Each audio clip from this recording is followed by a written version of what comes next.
अस्सलाम वालेकुम दोस्तों, गुड मॉर्निंग। मैं डॉक्टर वर्जीज़, कैसे हैं आप? उम्मीद करता हूँ कि आप ठीक होंगे। दोस्तों, आज मैं आपको अपने चैनल में खुशामदीद करता हूँ।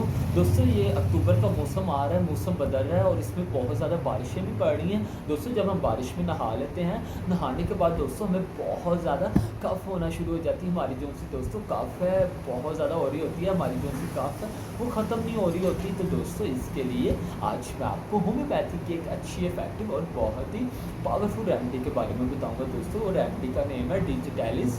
दोस्तों, आपने होम्योपैथिक मेडिसिन डिजिटैलिस को 30 पोटेंसी में सुबह शाम खाली पेट 2-2 कतरे डायरेक्ट टंग 4 से 5 दिन लाजमी यूज़ करने हैं। अगर आपको इससे आराम लगे तो आपने इसको आगे भी कंटिन्यू करना है। दोस्तों, अगर आपको मेरी वीडियो अच्छी लगी हो तो ज़रूर लाइक कीजिएगा। अगर आपने मेरे चैनल डॉक्टर वर्जीज़ होम्योपैथी को सब्सक्राइब नहीं किया तो मेरे चैनल डॉक्टर वर्जीज़ होम्योपैथी को ज़रूर सब्सक्राइब करें और वीडियोज़ को डेली वॉच करें।